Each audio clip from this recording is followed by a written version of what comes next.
Je n'ai pas beaucoup de souvenirs de la maternelle, j'ai simplement des sortes de flashs, des bouts de scène qui me rappellent des moments bien précis. Comme la fois où j'ai trouvé une toupie Pokémon par terre, je l'ai toujours. Ou à la cantine quand je m'amusais à tordre ma cuillère, que j'ai fini par péter, et cacher discrètement sous ma serviette. Ou encore la fin de l'unique bagarre que j'ai disputée dans ma vie.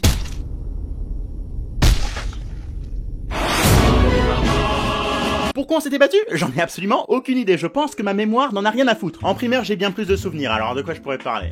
Ah oui. Brandon.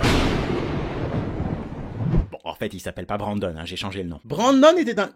Nom de Dieu que je déteste ce nom, il est parfait. Donc Brandon c'était un gamin de ma classe qui avait 2 ans de plus que tous les autres. Il était du genre vénère, turbulent, et flippant. Le genre de gamin avec qui tu ne veux pas avoir de problème, quoi. Sauf que sans que je comprenne trop pourquoi, il a fini par me prendre en grippe. Son truc à lui, c'était de me pousser. Il me poussait tout le temps, partout. Il me suivait exprès dans cet unique objectif. Alors il était lent, donc je pouvais fuir, mais je savais qu'il était toujours quelque part en train d'avancer, comme dans ce film, vous savez. It follows. Un jour, j'ai fini par abandonner l'idée qu'il puisse s'arrêter lui-même et je suis allé balancer un prof pendant la récré. Et j'ai cru comprendre que j'étais pas le seul à me faire emmerder par ce mec, car le prof a pété un câble, il m'a demandé: il est où? Il a foncé sur Brandon, l'a soulevé, l'a plaqué contre un poteau et a commencé à l'engueuler comme un dingue. Je suis pas certain que les profs soient censés faire des trucs comme ça, mais j'en avais strictement rien à foutre. Brandon ne m'a plus jamais fait chier ensuite et c'est tout ce que j'avais besoin de savoir. Mais j'espère quand même que ce prof a arrêté l'enseignement. L'arrivée au collège, ça a été une énorme merde, ouais. Littéralement tous les gens de mon école primaire allaient dans ce collège, et moi je devais aller dans ce collège.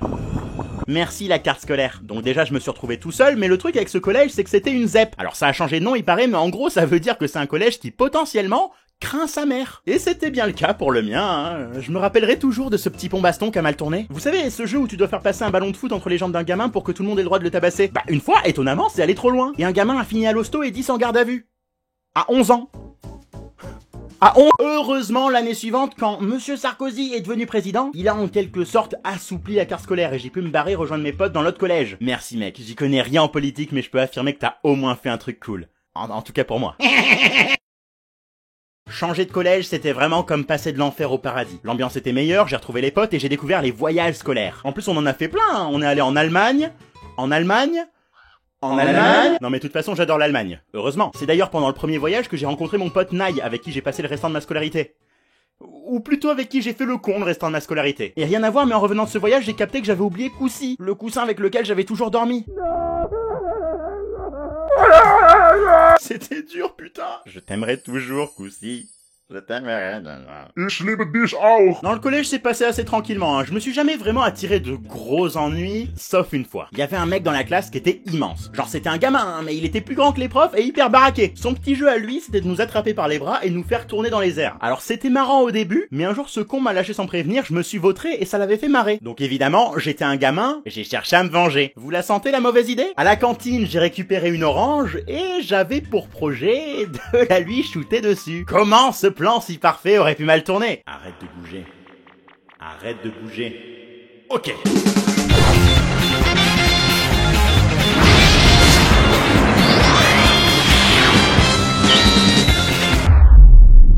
Elle s'est foutue juste devant lui, au pire moment. Un surveillant m'a vu et on m'a embarqué pour faire un rapport. Il m'a même pas laissé le temps d'aller m'excuser. Bref, j'arrive finalement au lycée et ça a vraiment été la période la plus étrange. On arrive du collège, on est tous des gamins, mais ça change très vite. Avant, on s'en foutait, on n'avait rien à prouver à personne, mais là, j'ai vu des groupes se former, les gens changer pour se faire accepter. C'était assez bizarre. Alors, je dis pas qu'il faut rester le même toute sa vie, qu'il faut pas grandir. Au contraire, mais il y a une différence entre évolution et changement radical. Je suis pas du tout étonné que beaucoup de parents comprennent plus rien à leurs enfants quand ils arrivent au lycée. En tout cas, avec Nai, on voulait pas changer, on a continué à faire les cons, à faire des vidéos débiles, à passer nos week-ends sur Dofus, à se lancer les petits fruits dégueux qui traînent au pied des arbres. Mais surtout, on n'a jamais cherché à faire des trucs juste pour être cool, pour être swag, et on nous traitait de geek. Oui, parce qu'à l'époque, c'était une insulte. Ensuite, c'est devenu un truc à la mode. Maintenant, c'est juste un mot nul. En tout cas, nous, on était bien comme ça, hein. À quoi ça sert de vouloir jouer un rôle au final? Les gens à qui vous allez plaire vous lâcheront dès que vous redeviendrez vous-même, et si vous changez vraiment, vous perdrez les gens qui vous aimaient pour ce que vous étiez. Alors soyez qui vous êtes, et devenez ce que vous voulez vraiment. Vous plairez peut-être pas à grand monde, mais vous plairez aux bonnes personnes.